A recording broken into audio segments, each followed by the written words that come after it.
नमस्कार सभी को। आज हम हिंदी में समास करेंगे। समास किसे कहते हैं?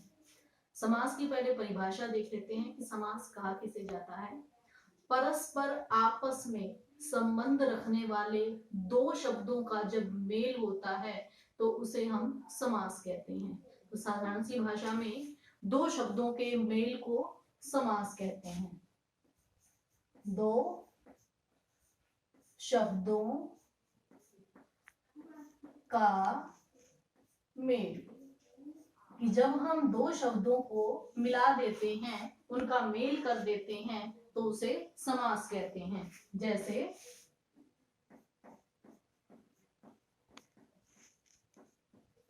राज पुरुष।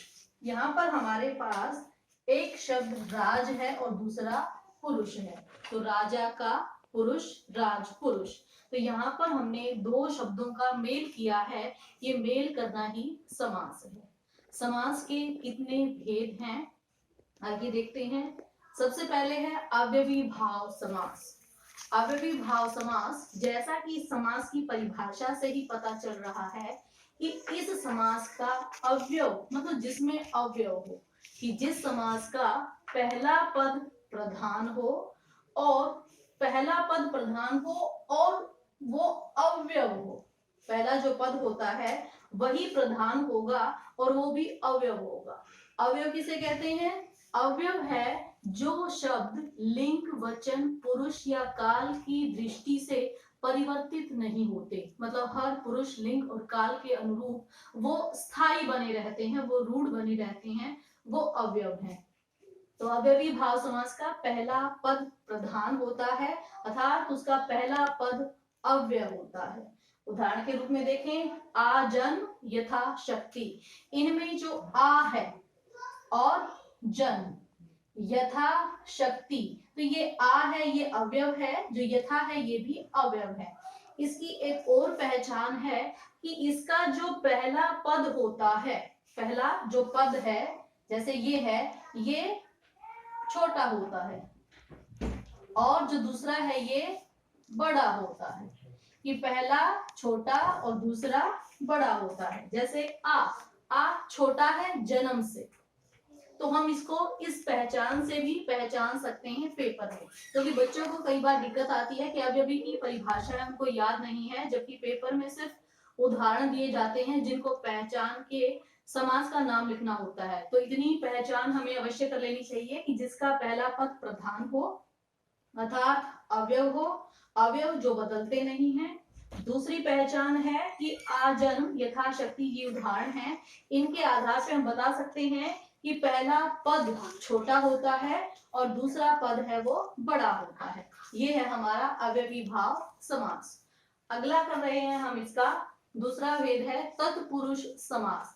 तत्पुरुष समास में क्या होता है? तत्पुरुष, तत् मतलब दूसरा, पुरुष व्यक्ति, कि अन्य के बारे में जो कहा जा रहा है या अन्य दूसरा व्यक्ति जिसके बारे में कुछ कहा जा रहा है।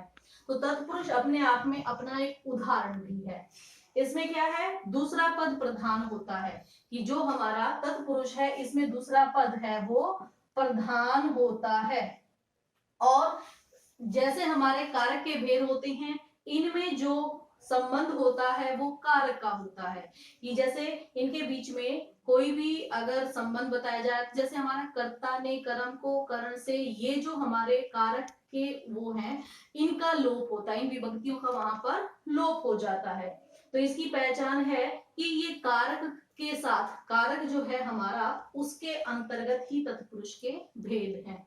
जैसे उदाहरण के रूप में कन्यादान, कन्या प्लस दान, इसका भी एक और इसकी जो दूसरी पहचान है वो ये है कि इसका पहला पद है वो बड़ा होता है और दूसरा इसका छोटा होता है।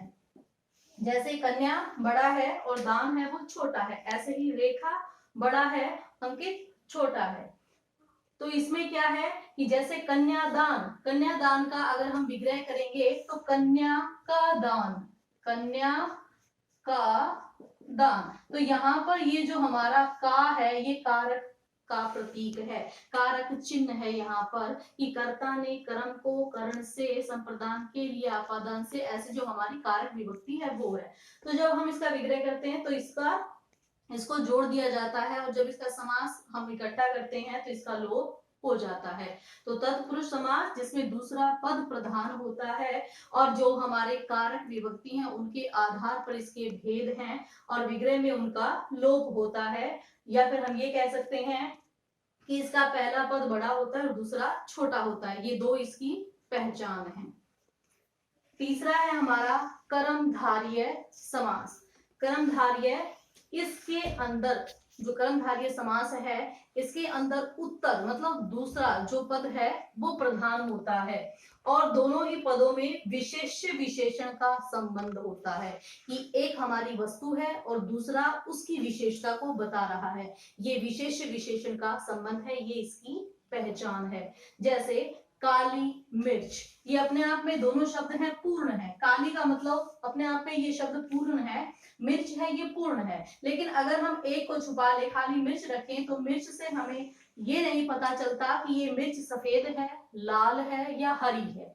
लेकिन ये जो काली इसके लिए लगा दिया है, इससे आगे इसका विशेषण, तो ये मुख्य हो गया है कि ये काले रंग की मिर्च है। तो इसके जितने भी हमें उदाहरण मिलेंगे पेपर में, जैसे ये नील गाय, नील गाय, तो नील क्या है, अगर हम इसको आधा शब्द ही इस्तेमाल करते हैं गाय, तो गाय का अर्थ तो दूध देने वाली है और गाय का रंग कैसा ही हो सकता है। लेकिन कर्मधारय में क्या है कि जो हमारा उत्तर पद है वो प्रधान है और उसकी पहला पद विशेषता बताता है, क्योंकि दोनों के अंदर विशेष विशेषण का संबंध है। तो यहाँ पर कि ये फिक्स हो गया है, ये निर्धारित है कि गाय का रंग सफेद या भूरा नहीं है अपितु नीला है, वो नीले रंग की गाय है। तो पेपर में इसकी पहचान हम उदाहरण के आधार पर करेंगे कि जो उत्तर पद है उसकी विशेषता बताता है हमारा पूर्व पद। इन दोनों के अंदर विशेष विशेषण का संबंध होता है।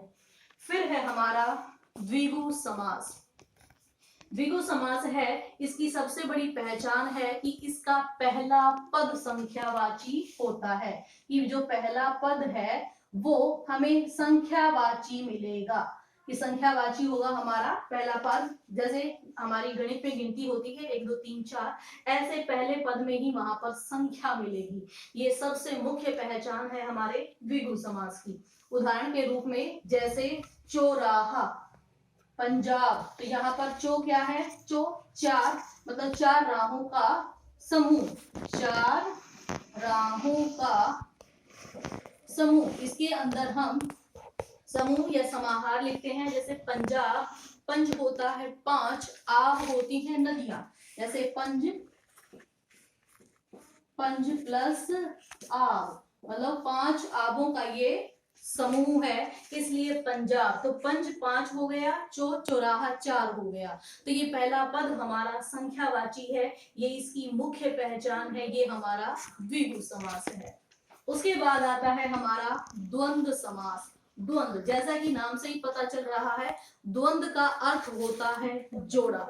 जैसे द्वंद्व का अर्थ है जोड़ा। ये जो हमारा समास है ये हमेशा जोड़े में आता है। इसके दोनों ही जो पद हैं, दोनों ही पद हैं वो प्रधान होते हैं, दोनों शब्द अपने आप में पूर्ण होते हैं और वो हमेशा जहां पर भी हम प्रयोग करते हैं दोनों को इकट्ठा ही हम प्रयोग करते हैं, वो जोड़े के रूप में ही प्रयोग होते हैं।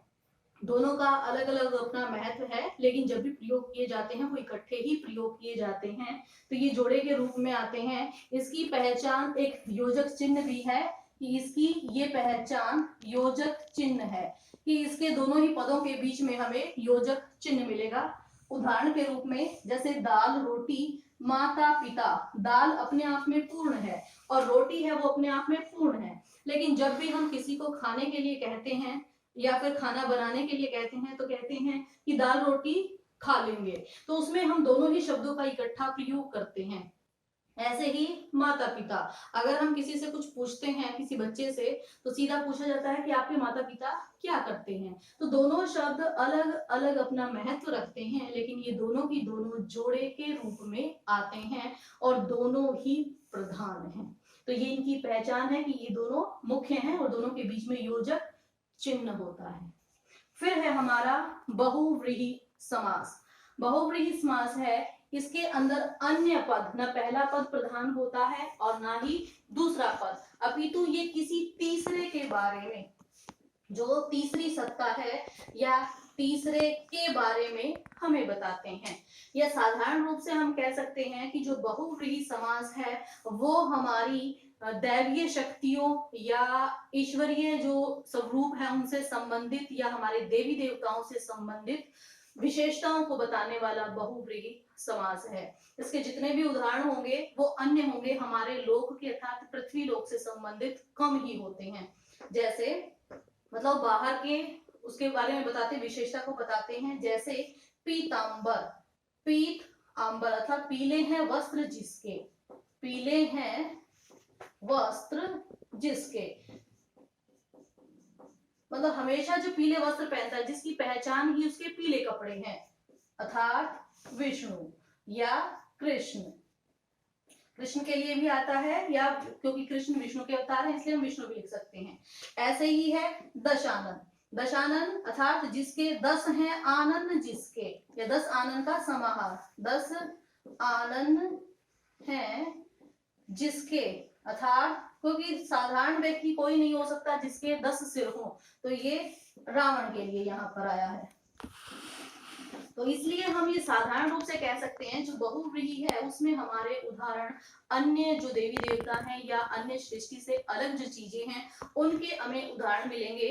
उनके अंदर न पहला पद प्रधान है न उत्तर पद प्रधान है, अपितु अन्य के किसी तीसरी ही सत्ता के बारे में वो हमें बताते हैं। एक यहाँ पर एक बात और मैं क्लियर करना चाहूंगी, जैसे पीतांबर है, पीतांबर और कर्मधारय हमारा जो समास है इन दोनों में कई बार समानता दिखाई जाती है। जैसे पीतांबर शब्द को ही हम लेते हैं, अगर हम इसका विग्रह करते हैं, पीले हैं वस्त्र जिसके, पीले हैं वस्त्र जिसके, तो इसका मतलब क्या है, हम किसी और के बारे में बता रहे हैं कि पीले हैं वस्त्र जिसके या जिसका पीला वस्त्र है, अर्थात यहाँ पर हम कृष्ण के बारे में बता रहे हैं। और अगर पीतांबर हम ये कहते हैं, क्योंकि पीत होता है पीला और अंबर होता है कपड़ा, अंबर है सॉरी कपड़ा, अगर हम ये कहें पीतांबर पीले वस्त्र, पीला वस्त्र है जो, अगर हम ऐसा कहते हैं तो ये साधारण कपड़े की विशेषता को बता रहा है। अगर हम इस प्रकार का विग्रह करेंगे तो हम कर्मधारय का उदाहरण हो जाएगा, ये हमारा पीतांबर, ऐसे श्वेतांबर आता है। और अगर हम इसका पीले हैं वस्त्र जिसके किसी अन्य की ओर हम इंगित कर रहे हैं अपने विग्रह को, तो ये हमारा बहुव्रीहि का उदाहरण हो जाता है। और कई बार पेपर में पूछा जाता है, मान लो पेपर में आ गया है पीतांबर शब्द आ गया है, श्वेतांबर आ गया है, दिगंबर आ गया है, क्योंकि ये हमारे श्वेतांबर है वो माँ सरस्वती के लिए आता है, दिगंबर है वो जैन धर्म के लिए आता है। अगर उन शब्दों को पेपर में आता है और ऑप्शन में आया हुआ है कि बहुव्रीहि आएगा कि कर्मधारय, तो वहां पर हमें विग्रह करने की जरूरत नहीं है, हम सीधा उसको बहुव्रीहि का उदाहरण लिखेंगे। इसका कारण ये है क्योंकि बहुव्रीहि समास का मुख्य भेद है, जबकि कर्मधारय तत्पुरुष का एक अन्य भेद है, तो इसलिए हम मुख्य समास को वहां पर आगे रखेंगे। उम्मीद करते हैं समास सबको समझ में आएंगे। धन्यवाद।